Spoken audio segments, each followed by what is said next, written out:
Hello everybody, in today's video we're going to be going over an upcoming winter storm that's going to be moving throughout parts of the northern Rockies, down through the northern plains, into the upper parts of the Ohio Valley, and into the Great Lakes and the Northeast. Some of these areas could be dealing with upwards or maybe even close to 4 inches of snowfall. This is going to be a quick little snowstorm, and we're going to be giving you my ideas on what I think will happen with this event, as well as recapping what's currently going on and what has happened with that past winter storm that's moved through parts of the southern plains into the Tennessee Valley and currently is over parts of the coastal Northeast, where we have some snowfall reports of up to 2 inches or more per hour snowfall rates. So definitely some very, very heavy snow moving throughout some of those areas. So here's what the current National Weather Service page looks like, and it is quite active, especially for the eastern part of the country. We have winter weather advisories and winter storm warnings up for the Northwest, as well as some more winter weather advisories and winter storm warnings up for southern Texas.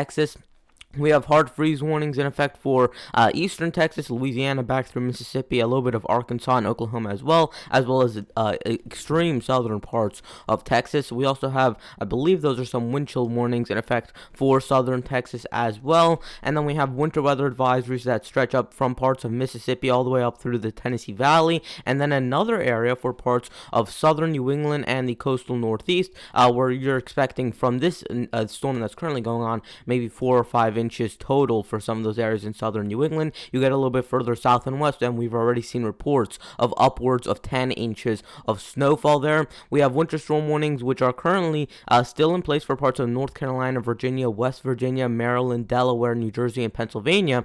And that's mainly from this first storm, and then the second wave that's going to be moving throughout the Tennessee Valley later today, and it's going to be impacting those areas later today into early tomorrow morning, and that should stretch all the way through Friday evening for a lot of those areas. So it's going to be your second wave of this big storm. We have flood watches up for parts of coastal North Carolina, coastal South Carolina, and parts of central and southern Georgia, as well as some tornado watches in effect for southwestern Georgia and the the eastern panhandle of Florida, actually. Your records yesterday for the lower 48, we had your national high temperature, and by the way, I forgot to actually change this right here, so that's for Wednesday, February 17th. So the national high temperature was recorded in 2 places in southwestern Florida, 17 miles east-southeast of Okeechobee, Florida. There are 89 degrees, as well as Big Cypress Reservation, Florida, which is just about a few miles north of there. They also got to 89 degrees. 5 miles east of Seagull Lake, Minnesota, they got to negative 34 degrees. They also had the low temperature yesterday, and the highest rainfall or precipitation report, if you were to melt down all the snow, the freezing rain, the sleet, all of that, and kind of add it up, they had 5 inches of melted precipitation 2 miles west-southwest of Homer, Louisiana. And your highest snowfall report, believe it or not, is not in the northern Rockies or anywhere in the western United States in those higher elevations. It's actually over central Arkansas. Sheridan, Arkansas got to 13 inches of snowfall, and those amounts are being matched over parts of Pennsylvania, New Jersey, and even into parts of the Mid-Atlantic, especially the interior Mid-Atlantic, with this current ongoing winter storm. So here's what some of these reports are showing, just to kind of read off some of them. I only have a couple here, but for the general D.C. area, they only got 1 to 2 inches of snowfall, and if you're wondering why that happened, it's because this storm was actually, if this underperformed for these regions, that is probably the reason that it's overperforming for these regions. And let me explain a little bit. Because this system was so fierce as it started to head through, and because it had so much energy, it had a brief bit of actually very heavy snow back through this area. It was overnight, so not a lot of people actually were able to see it, and then it moved further to the north with all that energy into slightly colder air just by a couple degrees, and because of that, you weren't in the freezing rain, you weren't in the sleet for these areas, you're in the all snow zone. So you had very, very heavy snow for all of these regions for the past few hours, but the Washington D.C. area really missed out. It overperformed for some areas just a few miles north of you guys in that general Maryland, Northern Virginia area, but the rest of those areas further to your north and to the east and even to your west in the Tennessee Valley did overperform out of this event. Over parts of Kentucky and Tennessee, we had some reports of upwards of 6 inches, even closer to Memphis, a report of over 8 inches.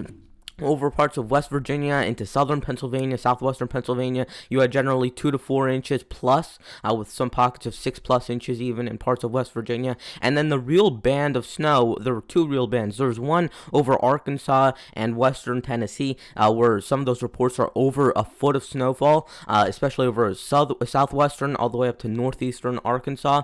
And then the next area, which is currently seeing some of that heavier snowfall as of right now, is over northwestern Maryland, southeastern Pennsylvania, and central New Jersey, and that band will likely extend into southern New England as we go through the day today. Some reports north of Philadelphia of 8+ inches widespread over that region, and you had an up to 10.2 inches in Norristown, Pennsylvania. That was the highest report over the entire Northeast and the Tennessee Valley portion of the system. So, going back to what we're dealing with in this storm, and just to kind of talk about this storm, we're going to want to break down what's happening right now, because if we don't understand what's happening in the upper parts of the atmosphere, we're not going to understand what's going to actually happen with this system. Here's our storm. It's back through parts of the central and northern Rockies by this point, points getting into parts of South Dakota and Nebraska there, and we're dealing with some very cold air into the eastern United States. So this is going to be your polar vortex that was sitting over the Dakotas just a week ago, or even less than that, and now it's over parts of the Ohio Valley. Now what's actually going to happen is that this is going to slide to your east, and we're going to see this system make kind of move through as this polar vortex makes room for it, and that's going to move to the east. There isn't really anything blocking it to the north, so it's just going to kind of slide up through the upper Great Lakes and further to the east. It will be cold enough, however, kind of creating a wedge of cold air that's somewhere just north of the coast is going to be in some of that snow. Now we want to figure out how close to the coast is that snow going to get, and that's my main goal to figure out over the next couple of days, because it will be a very tricky forecast. These sharp cold fronts with not a lot of energy can sometimes actually overproduce and kind of surprise you, so these are the ones that you really have to pay attention with. So this is what the European model is showing. We're dealing with by Sunday morning that polar vortex still in place, but watch as the polar vortex is just going to continue to head further and further to the east ever so slightly. We now have a closed low pressure system over northern Missouri. We're dealing with snow for some of those areas surrounding Iowa, and again, all of this is going to continue to move further to the east. The polar vortex and the storm are both going to move continually further to the east. Now, this is by 96 hours out on the model. This is the European model. This would be by Sunday night. And just to kind of give you an idea of what we're dealing with, let's zoom this out, because this is what we really need to look at in order to figure out what's actually happening with this system. We have a very, very intense low pressure system that's east of Newfoundland and Labrador in Canada, and it's about a few hundred miles east of there. Now, this is going to be zooming off to the north and to the east, and because of that, there's really nothing in the Atlantic except for a high pressure all the way back through Western Africa and off the shore of Western Africa and near the Azores.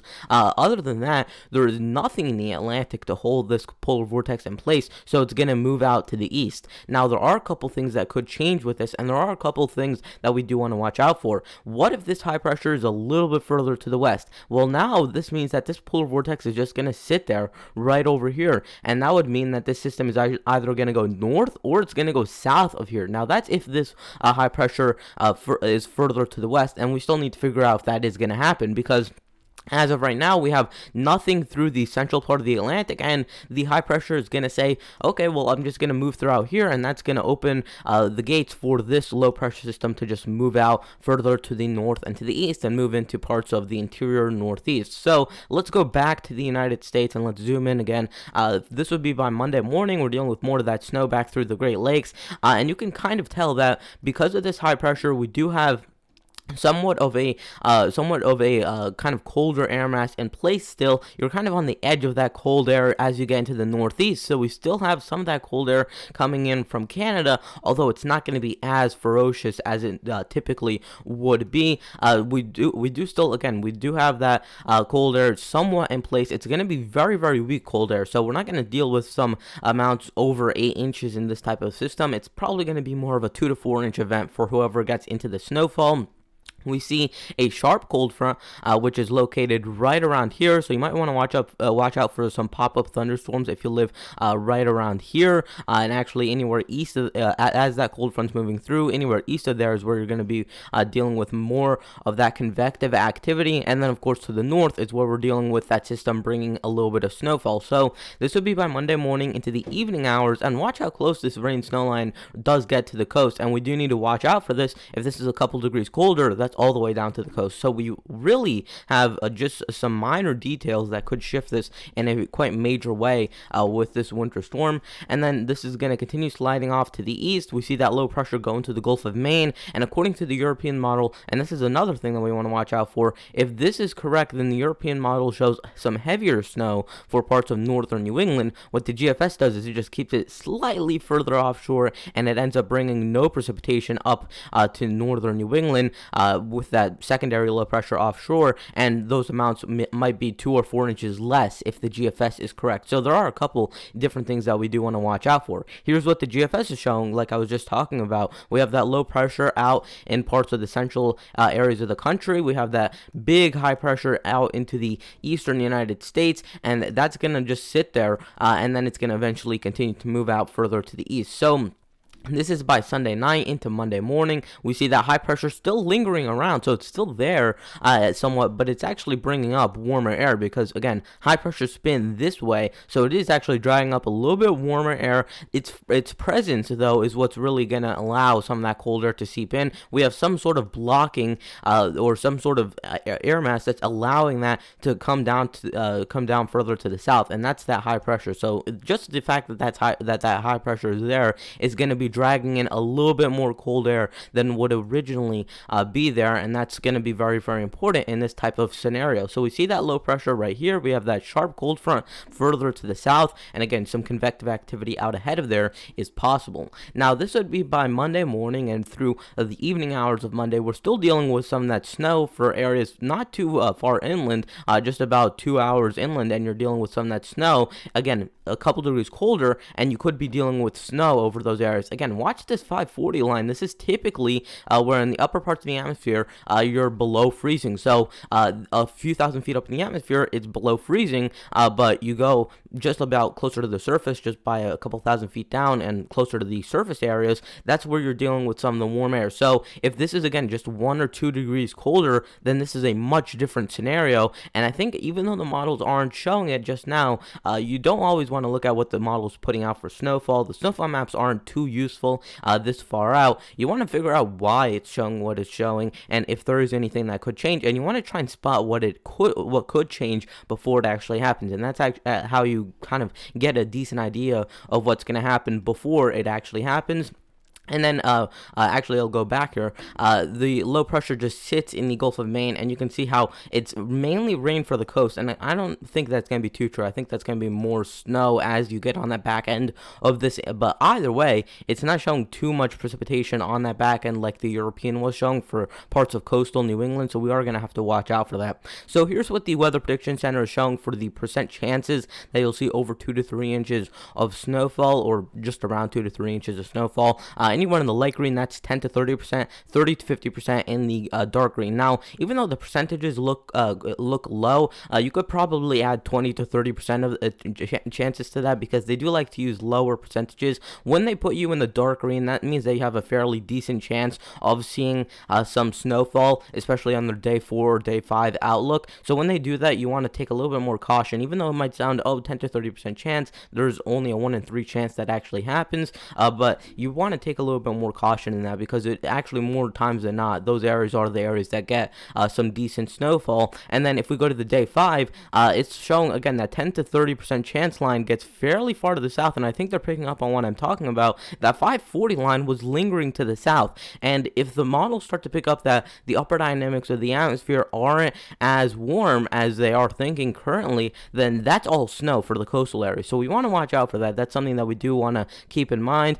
We do have some higher percentages, of course, as you get into some of the higher terrain of northern New England and into the interior northeast, as well as some parts of coastal Maine, because the low pressure might kind of linger in the Gulf of Maine and bring a little bit more snowfall to those areas. And then here to be your day 6 outlook, and that's for Tuesday into Wednesday. The last frame that we just looked at was for Monday into Tuesday, and we're dealing with this mainly moving out, but now parts of Nova Scotia and eastern Quebec, Canada are in that 10 to 30, 30 to 50% chance area. So that is going to wrap it up for today's video. Please consider liking the video, subscribing, and turning on notifications, and I'll see you guys in the next one. Goodbye.